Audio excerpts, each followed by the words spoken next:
Assalamu alaikum wa rahmatullahi wa barakatuh. Nga bulijjo ono radio Katwe. Nkyali kwala ni Sewanyana.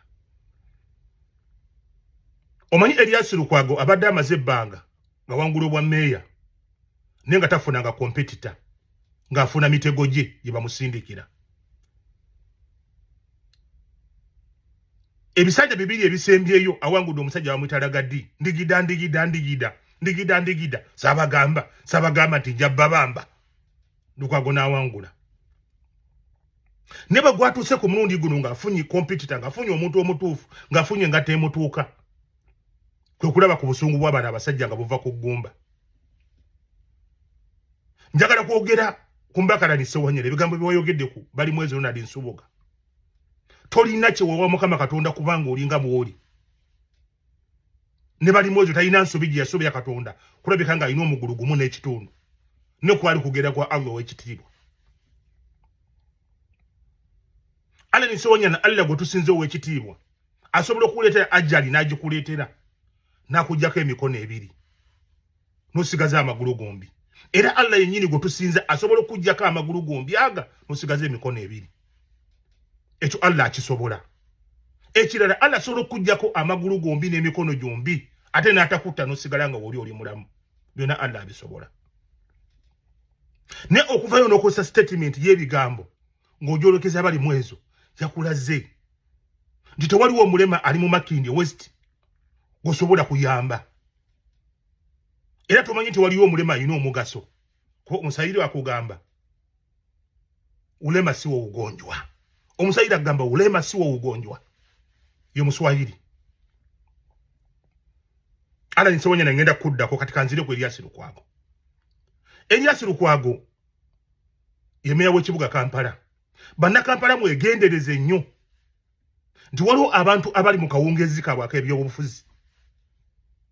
Nti omuntu awangudde emyaka 20 nga mukulembeze nga Lukwago, emyaka 5 egimala nga mbaka parliament, 15 agimaze nga meya wa kibuga Kampala, bw'omwongera 5 tamwegenda n'ebyayo.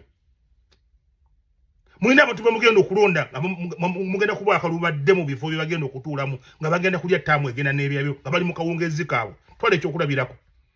Gwe Matayo Simpugo olina ky'omusuubira kyasobola okuddamu okukolera ab'e Masaka nga mumulonze. Bw'aba badde taziika tagenda kuziikira ddala. Bw'aba baleetawo amabugo tagenda gaddamu gawera ddala kuba agenda mu kawungezi ke. Kati wana abalonzi mubeere beegendereza mulonde omuntu gwe mulaba ng'abadde alina omukululo ng'alina byakyatambula nabyo. Wadde nga kibiina kyange ng'alina pulojekiti z'ataddewo ng'akulaga nti akyatambula n'abantu oyo tumulonde.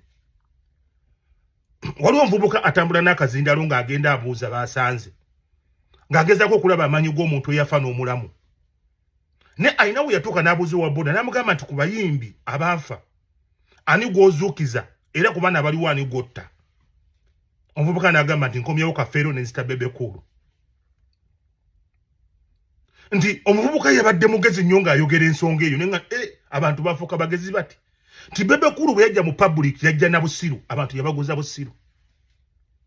Bebekulu ne wakeera ku makya n'agula ennyonyi baga nti omusiru Bebekulu yaguze ennyonyi. Abantu balina we baamuteeka. N'ekyo njagaddemu kye kino. Nti nange bw'ombuuza ku bantu abali babadde kuba meya b'ekibuga Kampala ani gwe nzuukiza Lukwago mutte. Lukwago mutta n'enkomyawo John Sebana Kizito. Njagala muwulirize kino.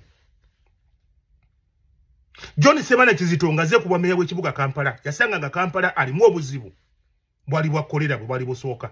Kuba mujjukire omulembe gwayiga gwasaanikirwa nnyo endwadde ya kolera. Nze nina omukisa tinali mukulembeze nakero kuba omukulembeze. Naliko kiyamani wavuuka emyaka 10 nembeerako vice chairman ate nembeerako kansala. Kitegeeza nga ni mu kibuga Kampala ngwa mu doketi yennyini Lukwago mwakolera emirimu gye. Sebana Kizito ng'akutta obuyinza kyasookerako mu Kampala ekyali kisinga okuba ekizibu mu Kampala zali toilets. Kampala ejjudde obuligo abakulidde mu kibuga mukimanyi. Nga bw'otuuka mu kisenyi obuuka kano kazambi olinnya mu mulala olinnya nga kazambi ajjudde mu kibuga Kampala kyaviirako abantu okufuna endwadde za kolera. Nze ayogera lwo omuvubuka mukwano gwange kisenyi kolera teyamutaliza. Ekimu ku kyaviirako kolera eno okwegiriisa ennyo mu kibuga Kampala kyali nti ekibuga Kampala kyali kikyalina toyi eza piiti. Ekyokubinga kirina enzizi ez'emidumu. kati nga amazzi gano ag'ensulo gaba contaminated n'obukyafu buli obwa pitlatuline. Sebana nga amaze okujja mu buyinza yasookera ku ekyo. Nga mmeya w'ekibuga Kampala Sebalaki yasookera ku yagenda nasinkana mmeya w'ekibuga Brussels e Belgium n'amulaga ekizibu ekiri mu kibuga Kampala. Sebana agenda okuva eyo nga afunye toilets essuka 205 nze wempangalire waffe katwe batuwa toyi 21. Ekitongole kya Belgium bakiyita Belgium Technical Corporation BTC kyatuwa toilet ezo nekitusembereza n'amazzi ag'emidumu aga tap ku sente ntono. Sebana agezaako kati okulaba nga akyusa obulamu bw'abantu kuba toyi ezo zaali z'amazzi.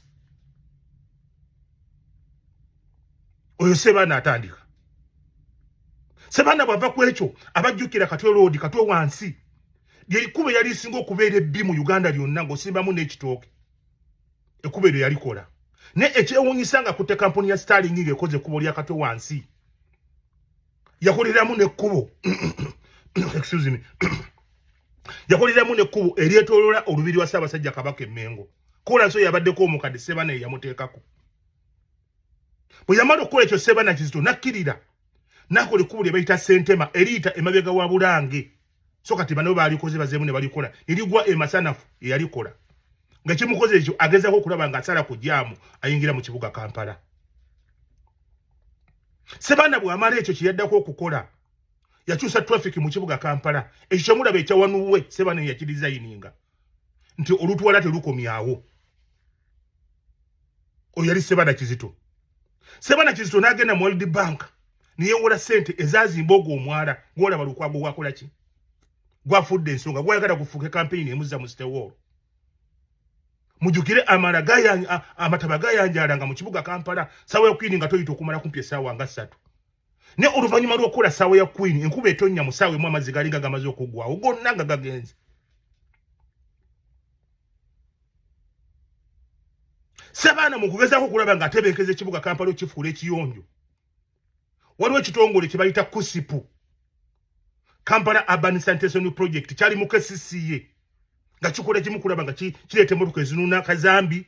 Ebyo Sebana bino yabireeta byonna ebiri modern okwemputinga toilets eziraga okunuunamu. Oyo Sebana Kizito. Njagala Lukwago ave yatubuulire ekintu kye yali akozeeko Lukwago kyogana kino kikoleddwako Lukwago. Sebana n'atakoma ku ekyo. Abamu ku bagagga be mulaba Abaganda abasooka mu kibuga Kampala abanyina akasente Sebana yabayita. N'abawaliziza kesisi ezaali ziri awo nga ziri empty ne bazokyupayinga ne bateekako ebizimbe abasooka bakasiwuukira n'abalala. Oyo Sebana Kizito. Lukwago kikyokoze mu kibuga Kampala mu myaka 15 tosobola okubuulira abantu. Sebana n'atakoma okwo n'akyusa street naming. Akatole bakayitangako Owino n'akayita bali ku ddembe. Kyekayisa bali ku ddembe nti waliwo ekiggwa ky'omujulize yaziikibwa awo bali ku ddembe. Sebana yakyusa akatale ako okajja ku kigambo Owino ensi kye yali emanyi. Ebyo byenjogera birabibwako n'omuntu asobola okubimanya. Teni batubuulire ye Lukwago kikyakoze ebbanga lyamaze nga yemeya w'ekibuga Kampala ekibongeza emyaka emirala 5. Njagala kutegeeza bino Lukwago ne banno mumanye nti amataba bwe gafuloodinga mu kibuga Kampala, Kampala yonna eba ekosebwa. Tolowooza nti waliwo abantu abali selective boteekeddwa okufaako ennyo nti be bateekeddwa okufiibwako ennyo. Njagala okubuulira enkuba eno esembyeyo etonnya ebikokyo. Abantu b'e Salama Kosovo ennyumba zaabwe zaagwa ku ttaka. Abantu b'omundeba Nalukoyo nga amayumba gaabwe gaako ku ttaka. Abantu abo bali compensated. Fe okulembeza abasuubuzi Yesu okkekale basuubuzi. Ne mu sitwako y'okuggyako Museveni bano abasuubuzi bennyini abamu bali mu kibiina kye bayita bagagga kwagalana ebasaposaninga Museveni atufudumbaleko. Abantu abali awo abafiiriddwa emaali abamu bakaddeyi si basuubuzi. Komanyi bantu bameka abajja wogula peni n'agitwala eka nga tewandiika. Bantu bameka abajja mu kibuga Kampala okujja okugula omufaliso n'agutwala omufaliso nga mukookere. Nga gwekayunga n'agugula sente empitirivu n'agutwala waka. Bantu bameka abajja okugula engato n'agula kyoga mu namba 5 ng'agenda kumugula ageza ajambadde n'akomawo ng'agisitudde. Abantu abo bali bafunyeeko obwenkanya. Mutubuulira bana abasuubuzi. Otawe tulikolwa kujjako Museveni.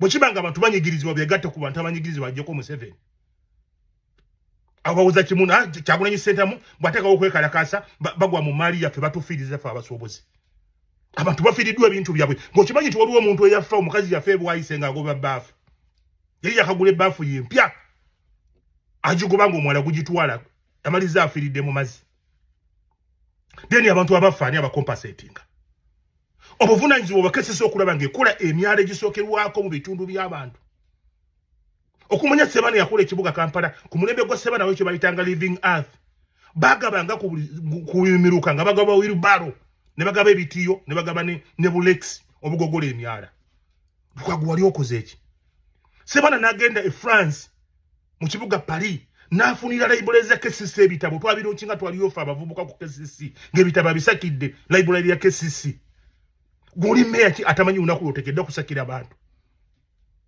oli stagana ati olyawo wakwama olyawo to omulodi wali what have you done okoze eki Lukwago oli omwana kali akabuuzo kabuuza ati bwokera ku makya ku bameya bali bafuze ku kibuga Kampala ani go ku bafu abafu ani go okomyawo nota Lukwago nkomyawo John Ssebaana Kizito Lukwago n'ogende Magombe kiki okoze Lukwago oli mukodo kiki wali ovudde kologa nti meya adonate nze kino nga ofisi ya meya kiki wali okoze oli ku sente okavula kati engato yakutuuse